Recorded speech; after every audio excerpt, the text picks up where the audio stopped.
ଗାଁରେ ରମେଶ ନାମକ ଏକ ବ୍ୟକ୍ତି ରହୁଥିଲେ। ତାଙ୍କ ପରିବାର ଅତ୍ୟନ୍ତ ଗରିବ ଥିଲା, କିନ୍ତୁ ରମେଶ ସ୍ୱପ୍ନ ଦେଖିବା ଛାଡ଼ିନଥିଲେ। ସେ ଏକ ଡାକ୍ତର ହେବାକୁ ଚାହୁଁଥିଲେ, ହେଲେ ଆର୍ଥିକ ସମସ୍ୟା ତାଙ୍କ ସ୍ୱପ୍ନରେ ବାଧା ହେଉଥିଲା। ହେଲେ ତାଙ୍କ ବେଶ ପୋଷାକରୁ ଟିକେ ହେଲେ ବି ଜଣାଯାଏନି କି ସେ ଗରିବ ବୋଲି। ସେ ପାଠ ପଢ଼ିବା ସହିତ ଅନ୍ୟ କାମ କରି ତାଙ୍କର ପଢ଼ା ଖର୍ଚ୍ଚ ଉଠାଉଥିଲେ। ସେ ଦିନବେଳା ଅଟୋ ଚଲାଉଥିଲେ ଏବଂ ରାତିରେ ପାଠ ପଢ଼ୁଥିଲେ। ସେଥିପାଇଁ ତାଙ୍କୁ ଗାଁର ଲୋକେ ବିଭିନ୍ନ ପ୍ରକାର କଥା ଶୁଣାଉଥିଲେ।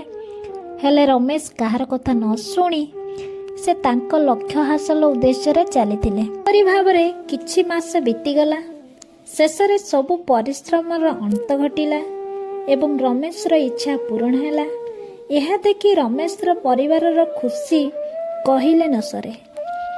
ରମେଶ ଡକ୍ଟର ହୋଇ ଗରିବମାନଙ୍କୁ ମାଗଣାରେ ଚିକିତ୍ସା ଦେଲେ ଏବଂ ଗାଁର ଲୋକମାନେ ଏହା ଦେଖି ବହୁତ ଖୁସି ହେଲେ।